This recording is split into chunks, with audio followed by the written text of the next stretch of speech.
आज के इस लेक्चर में आप सबका बहुत बहुत स्वागत है और हम आ चुके हैं एक नए लेक्चर के साथ और इसमें हम पढ़ने वाले हैं इलेक्ट्रोकेमिस्ट्री के बारे में। तो इलेक्ट्रोकेमिस्ट्री विद्युत रसायन पढ़ने से पहले, इसके बारे में जानने से पहले कुछ बातें हैं। हमने क्लास 12 की जो चैप्टर नंबर 1 है 2024 के लिए सोल्यूशन, वो हमने कंप्लीट कर रखा है और उसको आप क्या करेंगे, प्लेलिस्ट उसमें पड़ा हुआ है होम पेज पर, आप जाकर यूट्यूब चैनल पर और वहां से आप क्या कर सकते हैं, केमिस्ट्री के फर्स्ट पोर्शन को आप देख सकते हैं, मतलब जो सोल्यूशन चैप्टर है। तो उसमें बहुत अच्छे तरीके से सारी चीज़ों को उसमें डील किया गया है, एक-एक पॉइंट को, जो भी हमारे बोर्ड यूपी बोर्ड एग्जाम के लिए और सीयूटी एग्जाम के लिए जो इम्पोर्टेंस उसमें होती हैं चीज़ें, जो सवाल, न्यूमेरिकल वैल्यू और जो भी बहुविकल्पीय प्रश्न आते हैं, वहाँ से हमने उसको क्या किया है, सही तरीके से उसको डील किया है। तो हम आशा करते हैं कि आप सब बहुत अच्छे होंगे, स्वस्थ होंगे और अब हम शुरू करेंगे क्लास 12 की जो केमिस्ट्री है, विद्युत रसायन, जो कि हमारा चैप्टर नंबर 2 है और इसके बारे में हम सीखेंगे। तो सबसे पहले किसी भी चैप्टर को पढ़ने से पहले हमें क्या करना होगा कि उस चैप्टर के बारे में हमें ओवरव्यू आना चाहिए कि इस चैप्टर में हमें क्या-क्या पढ़ना है, किन-किन चीज़ों से हमें डील करना है। तो देखिए, इलेक्ट्रोकेमिस्ट्री को हम 2 पार्ट में डिवाइड करके और इसको हम पढ़ सकते हैं। तो सबसे पहले हम यही समझेंगे कि विद्युत रसायन है क्या? फिर उसके बाद हम क्या करेंगे, टॉपिक को करेंगे। तो सबसे पहले एक काम इसमें हम करते हैं कि टॉपिक लिख लेते हैं कि कौन-कौन से टॉपिक को इस चैप्टर में हमें पढ़ना है। तो चैप्टर 2 है इलेक्ट्रोकेमिस्ट्री, विद्युत रसायन और इसमें जो हमें टॉपिक पढ़ने हैं, उन टॉपिक के बारे में हम बात करते हैं। पहला आप इसमें पढ़ेंगे जो सिलेबस है, उस सिलेबस के बारे में हम देख लेते हैं। इसमें आप एक-एक पॉइंट करके लिख लेंगे। इसको आप क्या करेंगे, जो आपकी कॉपी है, इसमें आप पेन लेंगे, पेंसिल लेंगे और जो भी चीज़ें आपकी बुक्स हैं, एनसीईआरटी बुक को भी अपने साथ रखेंगे। ये टॉपिक को आप चैप्टर के फ्रंट पेज पे, जो फर्स्ट पेज है, उस पे आप इन सभी टॉपिक को लिख लें ताकि क्या-क्या इस टॉपिक में हमें पढ़ना है, ये हमें बराबर तरीके से मालूम रहे। तो चलिए हम पढ़ते हैं कि इस चैप्टर में क्या-क्या हमको पढ़ना है। तो पहला जो आपका टॉपिक है, इसमें हम पढ़ेंगे इस चैप्टर में, वो हम पढ़ेंगे इलेक्ट्रो केमिकल सेल। क्या पढ़ेंगे इसमें हम? Electro chemical cell. Electrochemical cell के बारे में जानेंगे। हिंदी में इसको कहते हैं विद्युत रासायनिक सेल।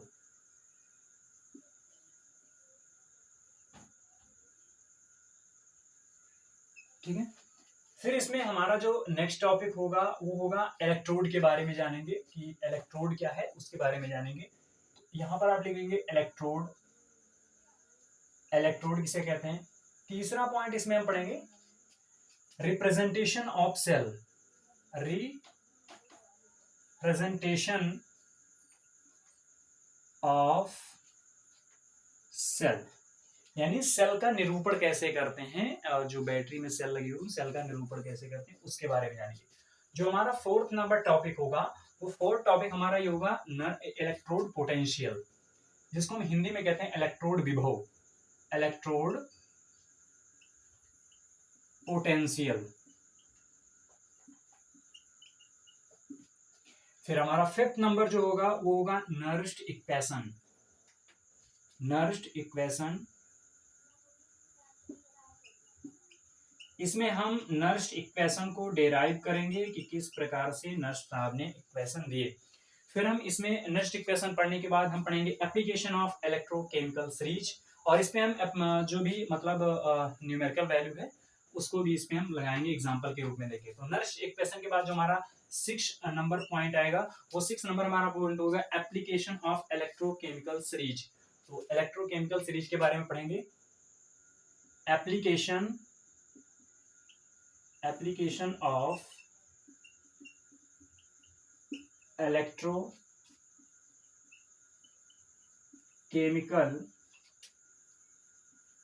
सीरीज, यानी इलेक्ट्रोकेमिकल सीरीज, कौन सा मेटल कितना रिएक्टिव है, कौन कम है, कौन ज्यादा है, इसके बारे में इसमें जानेंगे। तो एप्लीकेशन उसके बारे में पढ़ेंगे कि इसका क्या एप्लीकेशन है। फिर हम इसमें जो 7 पॉइंट पढ़ेंगे, वो हम ईएमएफ के बारे में पढ़ेंगे। इसको कहते हैं इलेक्ट्रोमोटिव फोर्स। ईएमएफ के बारे में पढ़ेंगे, या इसको हम सेल पोटेंशियल कह सकते हैं, या स्टैंडर्ड हाइड्रोजन इलेक्ट्रोपोटेंशियल, इन सभी चीजों के नाम से इसको हम जान सकते हैं। आप चाहो तो इसको पूरा लिख सकते हो, इलेक्ट्रोमोटिव फोर्स। ठीक है, तो इसके बारे में पढ़ेंगे। तो आप और 8 नंबर हम यहां से ले लेते हैं। जो 8 नंबर पढ़ेंगे, वो हम अब आ जाते हैं अपने हम न्यूमेरिकल इस पे करेंगे, numerical based on Nernst equation पर। तो मैंने आपको यहीं पर मेंशन कर दिया, एंड न्यूमेरिकल ऑल्सो न्यूमेरिकल आप यहाँ पर क्या कर दीजिए, इसको आप मेंशन कर लीजिए, ठीक है। तो ये न्यूमेरिकल भी पढ़ेंगे। 8 पॉइंट जो हमारा होगा, इसमें हम इलेक्ट्रोलिटिक सेल के बारे में पढ़ेंगे। एक विद्युत रासायनिक सेल हो गया और एक इलेक्ट्रोलिटिक सेल के बारे में पढ़ेंगे। विद्युत अपघटनी सेल इसको हिंदी में कहते हैं, इलेक्ट्रोलिटिक सेल। फिर 9 नंबर जो इसमें हम पढ़ने वाले होंगे वो हमारा टॉपिक होगा इलेक्ट्रोलाइटिक कंडक्टिविटी, इलेक्ट्रोलाइटिक कंडक्टिविटी, यानी विद्युत अपघटनी कंडक्टिविटी के बारे में पढ़ेंगे। इसमें फैराडेज लॉ, कोलराउस नियम, और इसमें क्या चालकता क्या है, विशिष्ट चालकता क्या है, प्रतिरोध क्या है, विशिष्ट प्रतिरोध क्या है, और इस पे कुछ न्यूमेरिकल्स वैल्यू आते हैं, उन सभी चीजों के बारे में पढ़ेंगे। मोलर चालकता, तुल्यांकी चालकता, इन सभी के बारे में पढ़ेंगे। बहुत ही इंटरेस्टिंग टॉपिक है, बहुत जबरदस्त तरीके से इसमें न्यूमेरिकल आते हैं, बहुत ही न्यूमेरिकल इजी होते हैं, इसमें आपको कोई खास प्रॉब्लम नहीं होगी। और जो हमारा अगला पॉइंट होगा, 10 नंबर पॉइंट इसको कह सकते हैं, वो हमारा होगा कोलराउस लॉ। क्या होगा? कोलराउस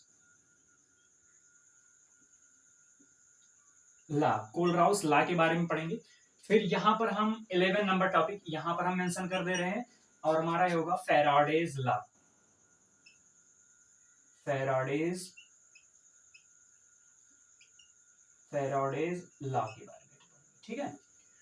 तो हम इतने टॉपिक के बारे में बात करने वाले हैं, तो इसको आप क्या करेंगे, एक तरफ से इसको आप मेंशन कर लीजिए अपने कॉपी में, और ध्यान रखिएगा हम बायलिंगुअल पढ़ेंगे, हिंदी इंग्लिश दोनों के लिए बेटर रहेगा। चाहे इंग्लिश मीडियम के स्टूडेंट हो, चाहे हिंदी मीडियम के स्टूडेंट हो, आपको कहीं भी प्रॉब्लम नहीं होगी, ठीक है। तो आप इसको एक बार नोट कर लेंगे, फिर हम क्या करते हैं, एक एक पॉइंट करके शुरू करते हैं।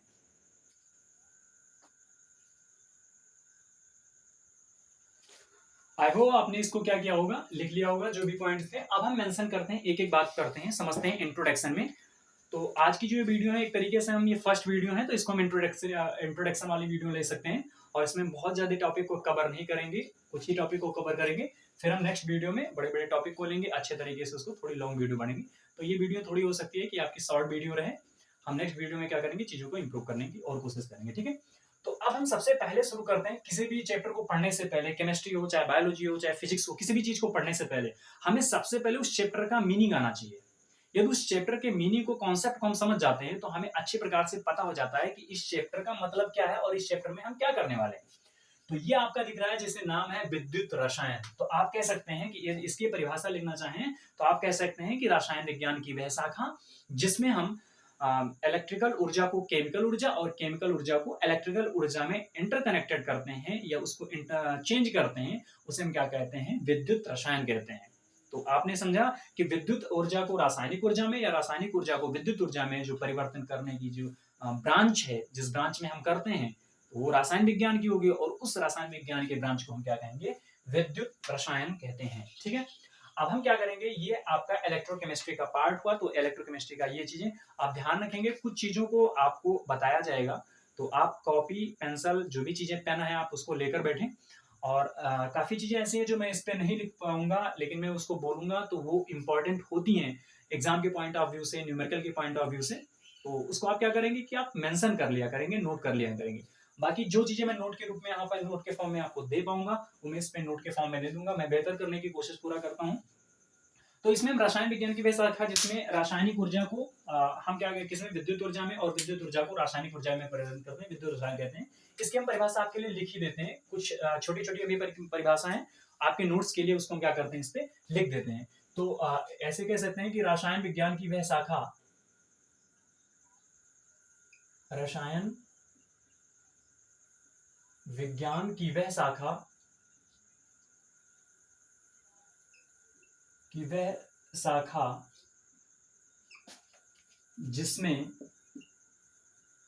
या जिसके अंतर्गत, जिसके अंतर्गत रासायनिक ऊर्जा को, रासायनिक ऊर्जा को, रासायनिक ऊर्जा को विद्युत ऊर्जा में, विद्युत ऊर्जा में, तथा विद्युत ऊर्जा को, विद्युत ऊर्जा को रासायनिक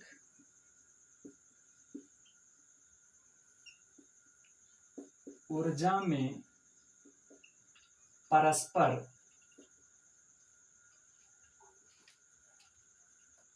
परिवर्तन का अध्ययन करते हैं। परिवर्तन का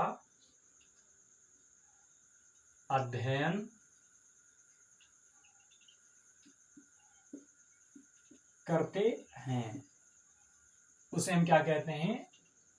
इलेक्ट्रोकेमिस्ट्री, विद्युत रसायन कहते हैं। तो ये एक सिंपल सा एक परिभाषा हुआ कि रसायन विज्ञान की वह शाखा जिसके अंतर्गत रासायनिक ऊर्जा को विद्युत ऊर्जा में तथा विद्युत ऊर्जा को रासायनिक ऊर्जा में परस्पर परिवर्तन का अध्ययन करते हैं, हमारा क्या कहलाता है? विद्युत रसायन कहलाता है। ये हमने विद्युत रसायन की परिभाषा लिखी है। That branch of chemistry in which we study the interconverted of electrical energy into the chemical energy और chemical energy converted into physical, जिसको फिजिकल एनर्जी कह सकते हैं। तो आपका क्या कहलाता है? इलेक्ट्रोकेमिस्ट्री कहलाता है। ठीक है, अब इसको हम क्या करेंगे? तो ये आपने लिखा होगा, इसको हम क्या करेंगे? इरेज करते हैं, और इरेज करने के बाद हम अब शुरू करते हैं इलेक्ट्रोकेमिस्ट्री क्या है। ठीक है, तो इसको हम इरेज करते हैं, आपने लिख लिया होगा। तो अब हम यहाँ से शुरू करते हैं कि विद्युत रसायन को हमने कितने भागों में पार्ट में डिवाइड किया है। तो यहाँ पर हम लिखते हैं इलेक्ट्रोकेमिस्ट्री।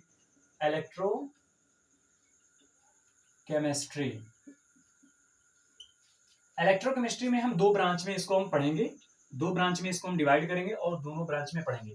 पहला इसमें जो हम पढ़ेंगे वो करते हैं क्या? Electrochemical cell. किसके बारे में पढ़ेंगे? Electrochemical cell. और इसको आप जानते हैं कि हिंदी में इलेक्ट्रोकेमिकल सेल को हम कहते हैं विद्युत रासायनिक ऊर्जा। तो विद्युत रासायनिक सेल, विद्युत रासायनिक सेल। और आपका जो सेकंड और दूसरा आता है उसको हम कहते हैं इलेक्ट्रोलिटिक सेल। इलेक्ट्रोलिटिक सेल कहते हैं। इसको हम कह सकते हैं विद्युत अपघटनी सेल। क्या कह सकते हैं इसको? विद्युत अपघटनी सेल। ये हम इलेक्ट्रोकेमिस्ट्री को दो प्रकार से हमने इसमें क्या किया है, अपने सुविधा अनुसार, पढ़ने की सुविधा अनुसार मैंने इसको क्या कर दिया? चेंज कर दिया। हम समझते हैं विद्युत रासायनिक सेल क्या है। तो विद्युत रासायनिक सेल एक ऐसा सेल होता है जिसमें केमिकल एनर्जी को हम इलेक्ट्रिकल एनर्जी में चेंज करते हैं। तो क्या होता है ये विद्युत रासायनिक सेल? क्या होता है? विद्युत रासायनिक सेल में केमिकल एनर्जी को हम इलेक्ट्रिकल एनर्जी में चेंज करते हैं। तो आप कह सकते हैं विद्युत ऊर्जा में को केमिकल ऊर्जा को या रासायनिक ऊर्जा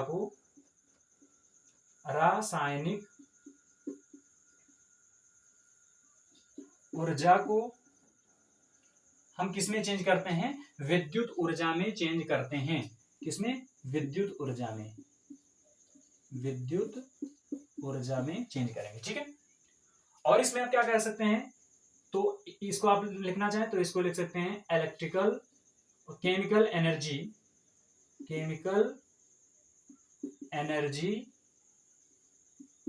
इसमें चेंज हो जाएगी इलेक्ट्रिकल एनर्जी में। ठीक है, ये हो गया। इसमें ये आपका सेल है। अब विद्युत अपघटनी सेल में क्या होगा? तो विद्युत अपघटनी सेल में जस्ट आपको उल्टा रखना है। क्या हो जाएगा? विद्युत ऊर्जा किसमें चेंज होगी? रासायनिक ऊर्जा में। तो इसमें हम कह सकते हैं कि विद्युत ऊर्जा जो चेंज होती है, यहां पर हम विद्युत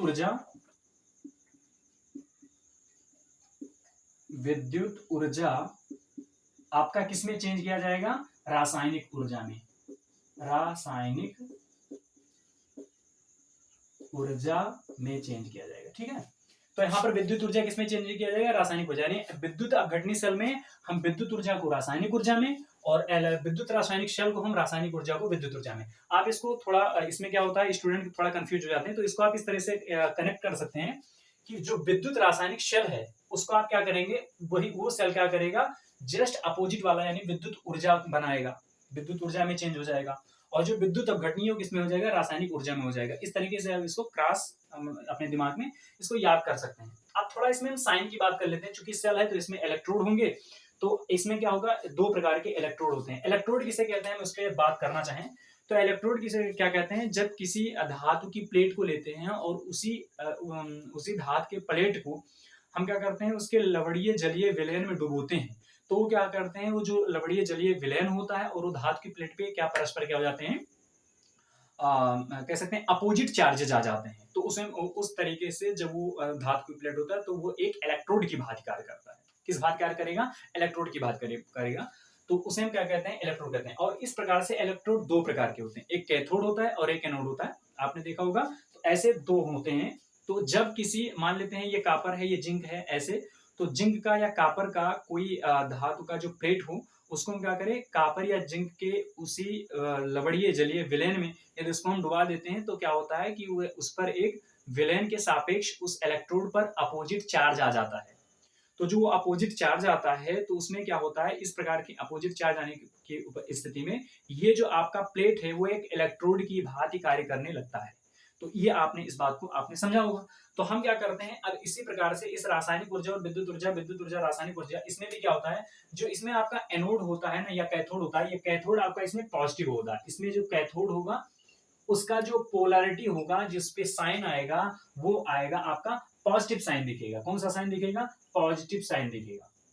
और जो एनोड होगा, आपको दिख रहा होगा, जो एनोड होगा वो उस पे कौन सा साइन आएगा? नेगेटिव साइन आएगा। लेकिन विद्युत अपघटनी सेल में जो होगा वो जस्ट इसका उल्टा हो जाता है। ऐसा नहीं कि कैथोड पे हमेशा पॉजिटिव आएगा और एनोड पे हमेशा नेगेटिव आएगा, ये चेंज हो जाते हैं। कैसे?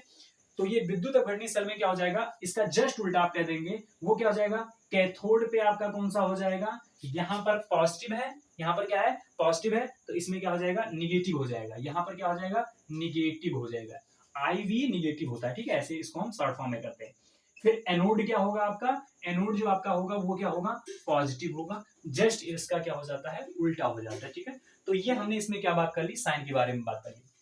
आप समझेंगे तो क्या हम दोनों को पैरेलल पढ़ते चलेंगे, दोनों को साथ में पढ़ते चलेंगे? नहीं, हम क्या करेंगे, पहले विद्युत रासायनिक सेल को पढ़ेंगे, फिर उसके बाद क्या पढ़ेंगे, विद्युत अपघटनी सेल के बारे में पढ़ेंगे। तो हम पहले पहले आप समझते हैं कि विद्युत रासायनिक सेल क्या है। तो इसको चलिए आप इसको नोट कर लीजिए। नोट करने के बाद फिर हम क्या करते हैं, इसको शुरू करते हैं आगे की ओर।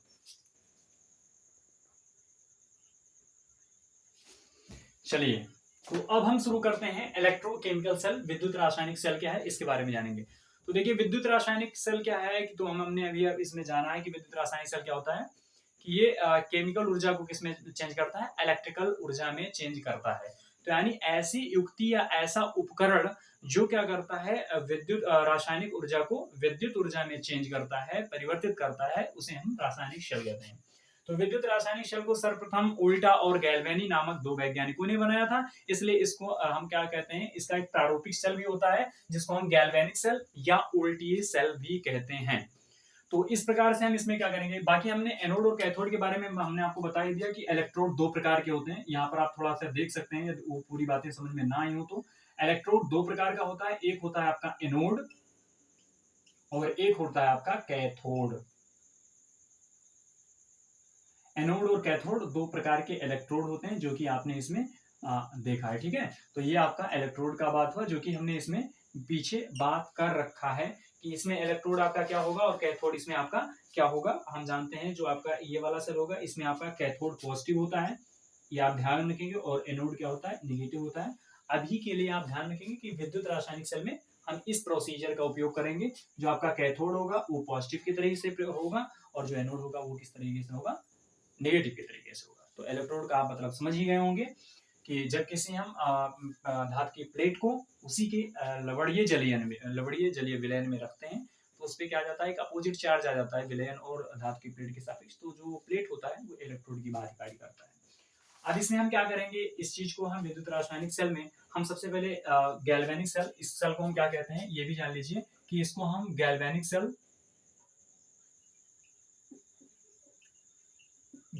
सेल या इसको ओल्टीय सेल भी कहते हैं।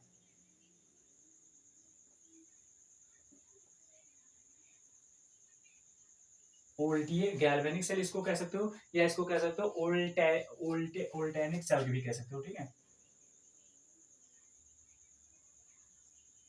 ओल्टेनिक सेल। ठीक है, और ओल्टेनिक सेल का जो प्रारूपिक है वो है आपका डेनियल सेल। तो इसमें आप ये भी लिख सकते हो कि ओल्टेनिक सेल का जो आपका प्रारूप है वो डेनियल सेल होता है। तो यहाँ पर इस चीज का आप मेंशन कर सकते हो कि ये जो आपका है वो डेनियल सेल होता है। अब हम डेनियल सेल का यहाँ पर क्या करेंगे, उसको हम बनाएंगे। तो डेनियल सेल कैसे लेते हैं, सबसे पहले इसमें आप हम क्या यूज करेंगे, दो टाइप का एक फ्लास्क यूज करेंगे। एक यहाँ पर क्या लेते हैं, पहले एक बीकर टाइप का ऐसे बनाएंगे ये, ठीक है। और एक क्या करेंगे यहाँ पर बनाते हैं,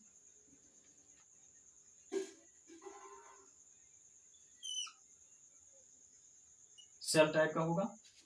इसमें हम क्या भरेंगे, एक इसमें लगाएंगे इलेक्ट्रोड। क्या लगाएंगे इसमें, हम एक इलेक्ट्रोड लगाएंगे और एक इलेक्ट्रोड लगाएंगे हम यहाँ पर, ठीक है।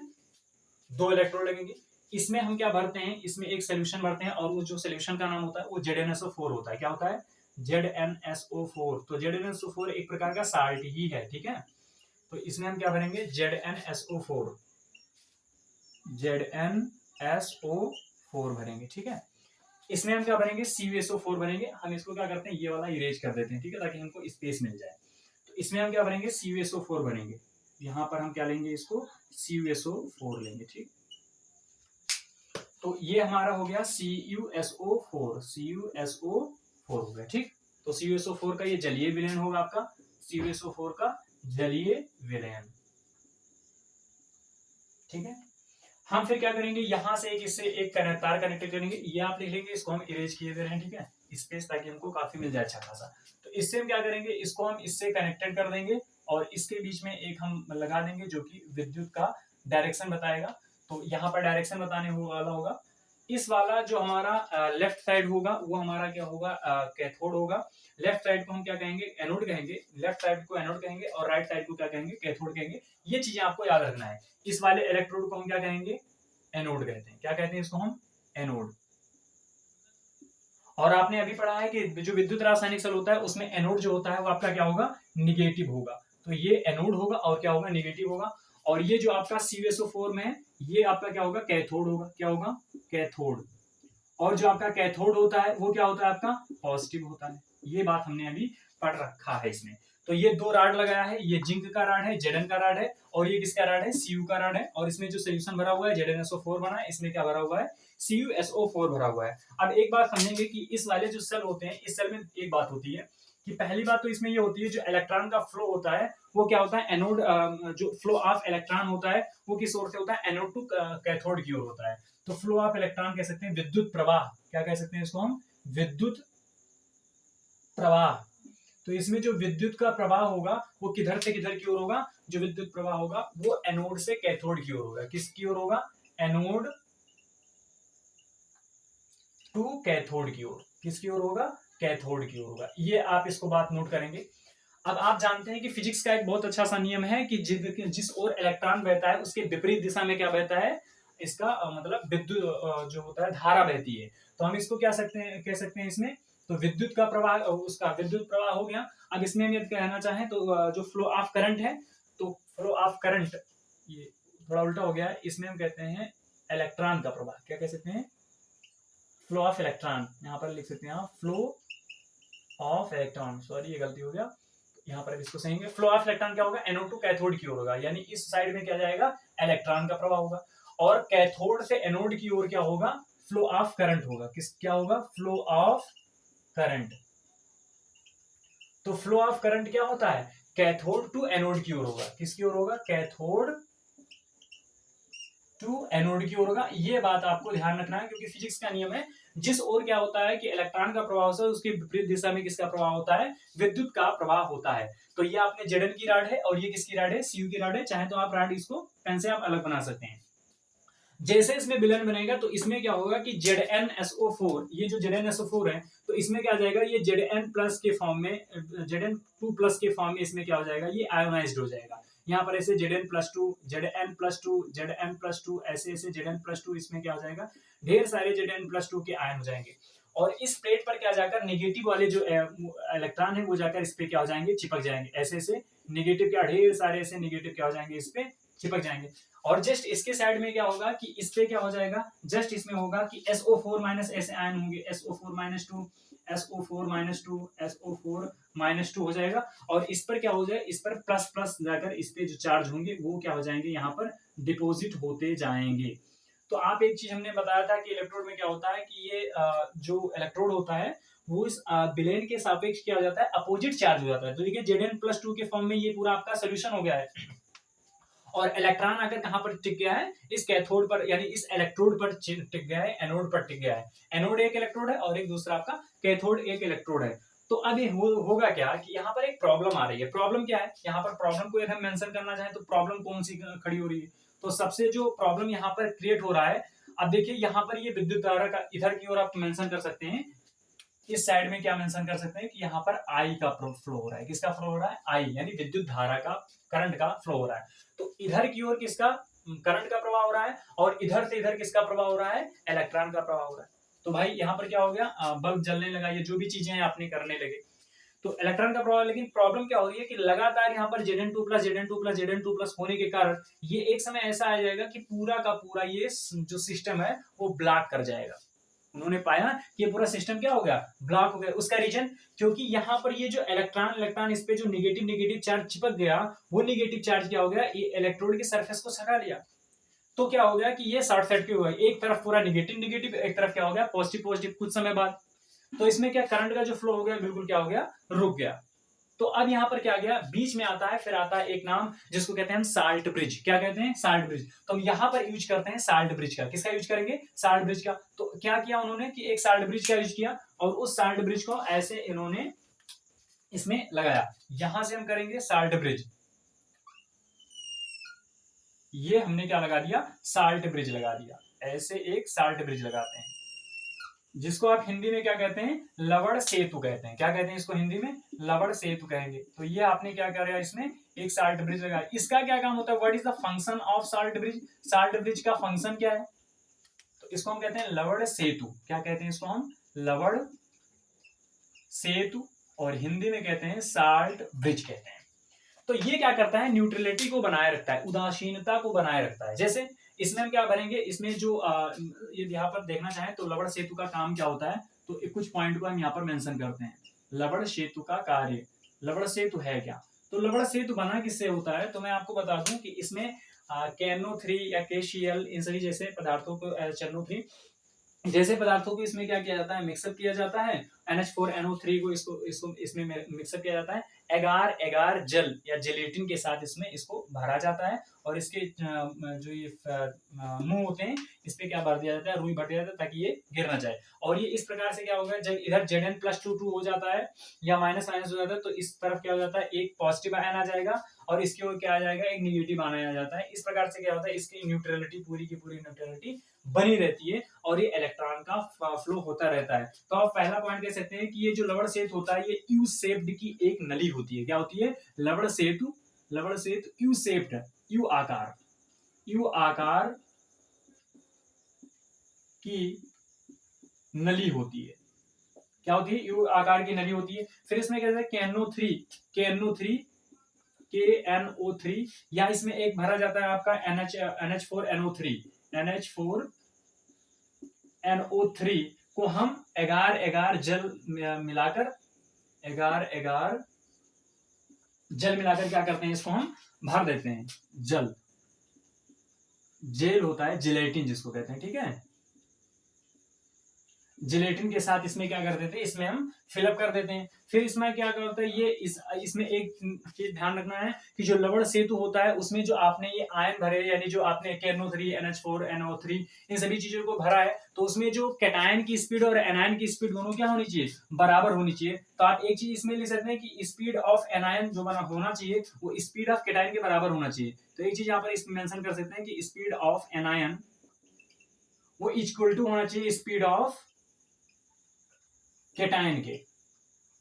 ये आपको ध्यान रखना है, यानी जितना तेज से इसमें क्या होगा, के प्लस आयन का चलने की क्षमता हो, उतना ही तेज क्या हो, Cl माइनस, या आप इसमें कह सकते हैं NO3 माइनस, वो आयन बराबर तरीके से इधर उधर जा सके। नहीं तो क्या हो जाएगा, न्यूट्रलिटी मेंटेन नहीं हो पाएगी, और जब न्यूट्रलिटी नहीं मेंटेन हो पाएगी तो फिर क्या कर जाएगा, ब्लॉक कर जाएगा। फिर इसमें क्या कर सकते हैं, फंक्शन ऑफ साल्ट ब्रिज क्या है, तो फंक्शन ऑफ साल्ट ब्रिज इसमें हम लिख सकते हैं कि ये न्यूट्रलिटी बनाए रखती है। ये फर्स्ट पॉइंट हो गया, फिर ये सेकेंड पॉइंट, और इसमें आप ये थर्ड पॉइंट हो गया। आप इसको लिखते रहिएगा। थर्ड पॉइंट आपका क्या इसमें हो जाता है कि ये उदासीनता बनाए रहता है। इसका काम क्या है, साल्ट ब्रिज का काम क्या है, उदासीनता को मेंटेन रखना, न्यूट्रलिटी को मेंटेन रखना। इस विलेन के और इस विलेन के, दोनों विलेन के न्यूट्रलिटी को क्या रखता है, ये मेंटेन रखता है। और ये सर्किट को कंप्लीट करता है। क्या करता है? Complete the circuit. तो इसको फोर्थ में कर देते हैं कि ये सर्किट को क्या करता है? कंप्लीट करता है। तो कंप्लीट इंटरनल सर्किट आपको दिख रहा होगा। ये क्या करता है? सर्किट को क्या करता है? कंप्लीट करता है। एक चीज और, एक बात इसमें ध्यान रखेंगे कि जो आपका लवण सेतु होता है, वो लवण सेतु में मान लेते हैं यहां पर क्या लिया गया है? एजी या पीबी का है। ये जो आपने लिया है ये इलेक्ट्रोड उसकी इस कंडीशन में एजी है या पीबी है, तो उस कंडीशन में आप इसमें केसीएल या आप इसमें क्या कह सकते हैं? NH4Cl जैसे आप पदार्थ को नहीं लेंगे। उसका रीजन क्या है ना लेने का? क्योंकि यदि आप उसको लेंगे तो दिक्कत क्या होगी, थोड़ा आप इसमें देख सकते हैं कि इनर्ट इलेक्ट्रोलाइटिक आपको चीजें लेनी है। इस प्रकार से मान लेते हैं आपने इसमें क्या कर दिया? पीबी, एजी या पीबी ले लिया, तो एजी या पीबी होने पर ये आपको नहीं लेना है। कौन कौन से नहीं लेने हैं? इनमें जो कौन कौन सा विलयन नहीं लेना है वो आपको इसमें लवण सेतु में आपको कौन कौन से पदार्थ नहीं लेने हैं? जैसे ये कंपाउंड नहीं ले सकते हैं आप, KCl नहीं ले सकते। क्या नहीं ले सकते? KCl नहीं ले सकते। फिर आप NH4Cl नहीं ले सकते, NH4Cl नहीं ले सकते। उसका रीजन क्या है? क्योंकि यदि आप ये ले लेंगे तो होगा क्या कि ये रिएक्ट कर जाएगा, Ag प्लस और प्लस Cl माइनस, ये आपस में रिएक्ट करके और क्या बना लेगा? AgCl बना लेगा और नीचे जाकर प्रेसिपिटेट हो जाएगा, नीचे जाकर बैठ जाएगा और ये पूरा सिस्टम आपका क्या हो जाएगा? ब्लॉक हो जाएगा। तो इस प्रकार से आपने समझा ये आपका जो फंक्शन है वो लवण सेतु का फंक्शन है। तो हमने क्या जाना कि ये यू आकार की एक शेप नली होती है, NO3 या NH4NO3 या अगर अगर जिलेटिन भरा होता है। स्पीड एनायन और इक्वल टू होना चाहिए स्पीड ऑफ कैटायन के। और ये क्या करती है? उदासीनता को मेंटेन रखती है। ये इंटरनल सर्किट को क्या करती है? जो लवण सेतु होता है, साल्ट ब्रिज जो होता है, वो इंटरनल सर्किट को क्या करता है? कंप्लीट करता है। इसमें आपको जब आप ये जो आपका इलेक्ट्रोड है वो एजी या पीबी का हो, तो आप इसमें एगार एगार जो मतलब जल के साथ जो लवण सेतु में KCl या NH4Cl नहीं भरेंगे। उसका रीजन ये है क्योंकि आप भर देंगे तो वो प्रेसिपिटेट हो जाएगा, नीचे जाकर रिएक्ट करके AgCl या ये PbCl2 ये सारी चीजें बनाएगा, जो नीचे आकर क्या हो जाता है? अवक्षेपित हो जाता है। तो ये बात आपने इसमें समझा। तो ठीक है, आप इसमें करिएगा। फिर हम पढ़ते हैं इसमें रिप्रेजेंटेशन ऑफ सेल। तो इसको आप कर लीजिए। चलिए इस फिगर में थोड़ा और कुछ चीजें देख लेते हैं। अब यहाँ पर क्या हो रहा है? रिएक्शन किस प्रकार से हो रहा है? तो आप यहाँ पर देख पा रहे हैं कि रिएक्शन जो हो रहा है वो Zn है। आपने यहाँ पर ये जो जिंक की राड ले रखी है, किसकी राड ले रखी है? जिंक की राड रखी है। तो ये Zn क्या हो रहा है? ये आपका Zn से जो रिएक्शन हो रहा है वो किसमें चेंज हो रहा है? Zn2 प्लस में। किसमें चेंज हो रहा है? Zn+2 में। और यहां से क्या निकल रहा है? 2 इलेक्ट्रॉन निकल रहा है। यहां पर क्या हो रहा है? यहां पर हो रहा है जो Cu+2 है वो 2 इलेक्ट्रॉन गेन कर रहा है और गेन करके क्या बना रहा है? यहाँ पर आपका Cu बना रहा है। क्या बना रहा है? Cu बना रहा है। ये आपको दिख रहा होगा।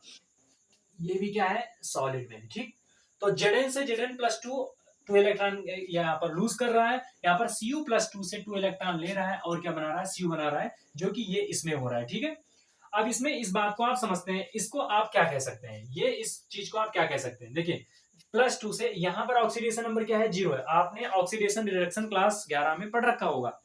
तो यहाँ पर क्या होता है कि 0 से +2 हो रहा है और 0 से +2 होने को हम क्या कहते हैं? यहाँ पर क्या हो रहा है? ऑक्सीडेशन हो रहा है। तो एक ये सेल है, एक ये सेल है, दोनों सेल जब मिल जाते हैं तो एक पूर्ण सेल बन जाता है। तो आप समझिए कि 0 से +2 हो रहा है तो इसको कह सकते हैं ऑक्सीडेशन हॉप सेल कह सकते हैं। इसको हम क्या कह सकते हैं? ऑक्सीडेशन हॉप सेल कह सकते हैं। ऑक्सीडेशन हॉप सेल, इसको एक नाम से और कह सकते हैं। इस सेल को हम ऑक्सीडेशन हाफ सेल। अब देखिए इसको और किस नाम से कह सकते हैं? ये आपका कौन सा कैथोड, ये आपका कौन सा इलेक्ट्रोड है? एनोड है। तो इसको एक नाम से और कह सकते हैं, वो दूसरा नाम हो सकता है anode half cell. Anode half cell कह सकते हैं। और इसको कैसे कह सकते हैं कि ये देखिए ये आपका जो इलेक्ट्रोड है वो निगेटिव है, तो इसको हम एक नाम से और कह सकते हैं निगेटिव हाफ सेल। और इसको एक नाम से कहना चाहें तो इसको हम ये भी कह सकते हैं, ये लेफ्ट साइड में, किस साइड में? लेफ्ट साइड में, तो इसको ये भी आप कह सकते हैं लेफ्ट हाफ सेल। आप इतने नामों से इसको कह सकते हैं, जो भी आप इसको पसंद करें वो नाम क्या कर सकते हैं इसमें आप कह सकते हैं ऑक्सीडेशन हाफ सेल कह सकते हैं, एनोड हाफ सेल कह सकते हैं, नेगेटिव हाफ सेल कह सकते हैं, या लेफ्ट हाफ सेल कह सकते हैं। रीजन क्या है, क्योंकि इन सभी सेलों को इस तरह से इसका आप नाम दे सकते हैं। इसको आप कैसे मेजर कर सकते हैं, क्योंकि यहाँ पर क्या, यहाँ पर ऑक्सीडेशन हो रहा है ना, आपको पता है यहाँ पर क्या हो रहा है, ऑक्सीडेशन हो रहा है। तो इसको आप लिख दीजिए, Cu+2 से Cu हो रहा है, यहाँ पर +2 से क्या हो रहा है, 0 हो रहा है। यहाँ पर ऑक्सीडेशन नंबर क्या है, +2 है, +2 से क्या हो रहा है, 0 हो रहा है। और इसको हम 0 जब हो रहा है, the decreasing of oxidation number is called reduction and the increasing of oxidation number is called oxidation। तो 0 से +2 ऑक्सीडेशन और +2 से 0 हो रहा है, यानी घट रहा है ऑक्सीडेशन नंबर, तो उसको हम क्या कहेंगे, रिडक्शन कहेंगे। तो इसका एक नाम दे सकते हैं हम, रिडक्शन हाफ सेल कह सकते हैं। इसको मैं इरेज कर दे रहा हूँ, ये इरेज करके यहाँ पर लिख दे रहा हूँ, ठीक है, इस साइड में लिख दे रहा हूँ। तो इस सेल को हम क्या क्या कह सकते हैं, इसको हम कह सकते हैं रिडक्शन हाफ सेल कह सकते हैं। क्या कह सकते हैं, रिडक्शन हाफ सेल कह सकते हैं। सेम सेम वैसे ही इसको भी कह सकते हैं, जैसे इसको हमने एनोड हाफ सेल कहा है, तो इसको हम क्या कह सकते हैं, कैथोड कह सकते हैं। तो इसको हम कह सकते हैं कैथोड हाफ सेल कह सकते हैं, ठीक है।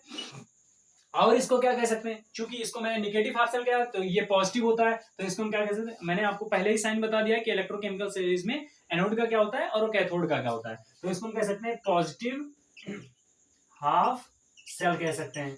फिर हम इसको कह सकते हैं राइट हाफ सेल कह सकते हैं, एक नाम और इसको कह सकते हैं राइट हाफ सेल। जो आपको इसमें पसंद आए इन सभी में से, चारों में से आप वो ले सकते हैं, ठीक है। तो ये positive half cell, right half cell, या कैथोड हाफ सेल, या रिडक्शन हाफ सेल, सारी से कर सकते हैं, क्योंकि इसमें रिडक्शन हो रहा है। तो अब चलिए हम पढ़ते हैं, क्या करते हैं, रिप्रेजेंटेशन ऑफ सेल के बारे में पढ़ते हैं कि इसको हम कैसे प्रदर्शित करेंगे, इस सभी बातों को हम किस प्रकार से लिखेंगे। तो इसको हम इरेज करते हैं, और इरेज करके हम जस्ट इसको लिखते हैं, आपने इसको नोट कर लिया होगा।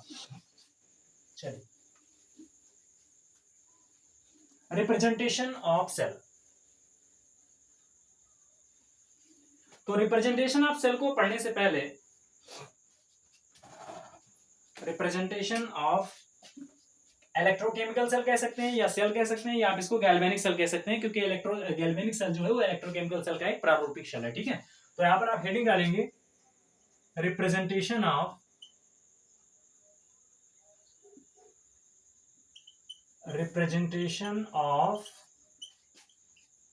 गैल्वेनिक सेल, ठीक है, गैल्वेनिक सेल का निरूपण। तो इसमें एक चीज याद रखेंगे कि किस प्रकार से हम इसके कैथोड एनोड को याद रखें। तो एक इसमें होता है लोन, आता है, क्या आता है, लोन। यहां पर हम लिख देते हैं इस साइड में, लोन, LOAN। कैसे जान पाए कौन सा एनोड होगा, कैसे कैथोड होगा। तो जो आपका इस, जो अभी मैंने आपको सेल बनाया था, जो लेफ्ट साइड में होगा, किस साइड में होगा, लेफ्ट साइड में। तो जो लेफ्ट साइड में होगा, लेफ्ट, L फॉर लेफ्ट, जो लेफ्ट साइड में होगा उस पे क्या होगा, ऑक्सीडेशन होगा, उस पे क्या होगा, ऑक्सीडेशन होगा। लोन ले लेते हैं। एनोड, अब एनोड क्या होता है, ये A फॉर क्या होगा, एनोड। तो यानी जो लेफ्ट में होगा वो उस पर ऑक्सीडेशन होगा और वो एनोड होगा, और N फॉर उसकी जो पोलैरिटी होगी वो निगेटिव होगी। क्या होगी, निगेटिव होगी। आप इससे पहचान सकते हैं ना लोन से। तो लोन आपके लिए बहुत अच्छा है, यहां पर इलेक्ट्रोकेमिकल सीरीज में आप पहचान पाएंगे उसके इंडिकेशन को। जो लेफ्ट में होगा उस पर ऑक्सीडेशन होगा, जो ऑक्सीडेशन होगा वो एनोड होगा, जो एनोड होगा वो निगेटिव साइन का होगा, यानी उसकी पोलैरिटी क्या होगी, निगेटिव होगी, ऐसे समझ लिया होगा। अब इसमें हम करते हैं क्या है कि सबसे पहले जब आपको लिखना होगा तो यहां पर हम इस प्रकार से लिखते हैं कि पहले लिखेंगे हम ऑक्सीडेशन हाफ सेल। तो अभी जो आपने पीछे रिएक्शन किया है सेल में, उसमें क्या हो रहा है, ऑक्सीडेशन हाफ सेल, मार्कर नहीं चल रहा है, oxidation half cell, oxidation half cell. तो ऑक्सीडेशन हाफ सेल में उसमें क्या पढ़े थे, ऑक्सीडेशन किसका हो रहा था, जिंक का हो रहा था। और जिंक क्या हो रहा है, Zn से क्या हो रहा था, Zn+2 इलेक्ट्रॉन ही क्या कर रहा था, लूज कर रहा था। तो सबसे पहले ये आईपीएससी ने बता रखा है, सबसे पहले ऑक्सीडेशन हाफ सेल ही लिखेंगे। फिर हम लिखते हैं दूसरा, क्या लिखते हैं, रिडक्शन हाफ सेल। इसमें हम क्या करेंगे, रिडक्शन हाफ सेल करेंगे, reduction half cell. Reduction half cell को क्या कहेंगे, आप चैन अर्ध सेल। रिडक्शन हाफ सेल में क्या होता था, मैं इसमें क्या करता हूं, Cu+2 था और यहाँ पर क्या कर रहा था, टू इलेक्ट्रॉन गेन कर रहा था और 2 इलेक्ट्रॉन गेन करके ये क्या बना रहा था, Cu बना रहा था। तो ये जो चीजें आपने जाना, एक ऑक्सीडेशन हाफ सेल था, रिडक्शन हाफ सेल था, ये दोनों आधे हाफ हाफ सेल हैं। तो इसको हम क्या बनाएंगे, पूर्ण सेल बनाएंगे। तो इसको हम क्या करेंगे, दोनों को जोड़ देते हैं। तो दोनों को जोड़ेंगे किस प्रकार से, ऐसे जोड़ेंगे, आपको दिख रहा होगा। अब क्या करते हैं, ये होता क्या है कि जब आप पूर्ण सेल लिखते हैं, एक होल सेल लिखते हैं, तो उसमें करना क्या होता है कि आपका इलेक्ट्रॉन नहीं बचने चाहिए। तो ये 2 इलेक्ट्रॉन को हम 2 इलेक्ट्रॉन से क्या करेंगे, कैंसिल आउट कर देंगे। अब इसको एक सिंपल फॉर्म में हम क्या लिख सकते हैं कि इक्वेशन 1 एंड सेकंड से, तो फ्रॉम इक्वेशन 1 एंड सेकंड करेंगे, तो फ्रॉम, इसको आप ऐसे ले सकते हैं ना, 1 एंड इसको क्या कर सकते हैं आप, सेकंड। तो from equation first and second, ठीक है। अब इसमें आप क्या देख पा रहे हैं कि Zn से Zn+2 हो रहा है, Cu+2 से क्या हो रहा है, Cu हो रहा है। तो इसको आप इस प्रकार से लिख सकते हैं कि Zn, यहां पर आप क्या लिखेंगे, Zn+ और प्लस Cu+2 से क्या हो रहा है, क्या हो रहा है आपका, Zn+2 और प्लस क्या लिख देंगे, इस साइड में क्या बचा आपका, Cu बचा, क्या बचा, Cu बचा। ये आपका क्या हो गया, पूर्ण सेल हो गया। इसको हम क्या कहेंगे, पूर्ण सेल कहेंगे। तो ये आपका इस प्रकार से हमने इसको क्या कर दिया, रिप्रेजेंटेशन कर दिया, रिप्रेजेंटेशन ऑफ सेल कर दिया। अब इसको किस प्रकार से और कैसे कर सकते हैं, तो इसको और करने का तरीका इस प्रकार से हो सकता है। देखिए, ये जो आपका Zn लिखा हुआ है, Zn, ये Zn से Zn2+, तो ऐसे इसको करेंगे जो रिप्रेजेंटेशन में, Zn ये आपका क्या है, सॉलिड है। यहां पर इसको हम सेपरेट करने के लिए एक लाइन लगाते हैं, स्लैश Zn से Zn2+ हो रहा है, Zn+2 हो रहा है। तो एक ये हो गया। फिर उसके बाद क्या करेंगे, इसमें डबल लाइन लगाएंगे। डबल लाइन मतलब क्या होता है, ये साल्ट ब्रिज है, क्या है, साल्ट ब्रिज है। और फिर क्या करेंगे, Cu+2 से हम क्या कर देंगे, Cu कर देंगे। तो Cu+2 से Cu कर दिया। अब ये हमने क्या कर दिया, रिप्रेजेंटेशन ऑफ सेल। और ऐसे ही आपको क्या मिलेगा, ये पूरा का पूरा आपको यहाँ पर सॉल्ट कर दीजिए, ये सॉल्ट है, पूरा का पूरा आपको ऐसे ही सवाल दिया रहेगा। और इसी में क्या आपको देखकर क्या करना होगा, सवाल को लगाना होगा। जब आपको सवाल दिया जाएगा तो ऐसे दिया रहेगा Zn से Zn+2, फिर ये इसका मतलब होता है साल्ट ब्रिज। इसका क्या मतलब होता है, ये मतलब होता है साल्ट ब्रिज, इसको कहते हैं साल्ट ब्रिज। ये जो आपको इंडिकेटर है, इसको कहते हैं साल्ट ब्रिज। इसको हम क्या बोलेंगे, साल्ट ब्रिज बोलेंगे। चलिए, तो इसको क्या कहते हैं, नेट सेल कहते हैं। इसको हम और किस नाम से कह सकते हैं, नेट सेल कह सकते हैं, इसको नेट सेल कह सकते हैं, ठीक है। Net cell reaction, RxN। तो इसको हम किस नाम से और जानते हैं, नेट सेल रिएक्शन के नाम से जानते हैं। और इस प्रकार से आपको सवाल में चीजें मिलेंगी, इस प्रकार से इसको क्या करते हैं, रिप्रेजेंटेशन करते हैं। तो इसको आप क्या करेंगे, नोट कर लेंगे। और आई होप आपको ये सारी चीजें समझ में आई होंगी। और इसी के साथ क्या करते हैं, इस लेक्चर को हम फिनिश करते हैं यहाँ पर। और फिर हम नेक्स्ट डे में क्या करेंगे, इस पर एक न्यूमेरिकल करेंगे, किस प्रकार से हम रिप्रेजेंटेशन ऑफ सेल को कैसे लिखते हैं, आपको हम लिखना सिखाएंगे। ये तो एक प्रकार से मैंने आपको लिखना सिखाया है, आपको समझ में आया होगा। थोड़ा आप इसको क्या करेंगे, वीडियो को आप रिवर्स कर लेंगे और पुनः आप देखेंगे। और आप ध्यान रखिए कि सारी चीजों को आप जो भी ऊंची चीजें होती हैं जिसमें लर्निंग प्रोसेस लगता है, उसको आपको सीखने में समय लगता है। तो आप घबराएं नहीं, पेशेंस बनाए रखें। और अंत तक वीडियो को देखने के लिए बहुत बहुत धन्यवाद कि आपने अब तक हमारे साथ इतने समय बिताए हैं। तो आपको ये सभी चीज़ों को क्या करेंगे, प्रॉपर नोट्स बनाते रहिए, NCERT एडिट करते रहिए। और फिर मिलते हैं नेक्स्ट वीडियो के साथ। बहुत बहुत धन्यवाद।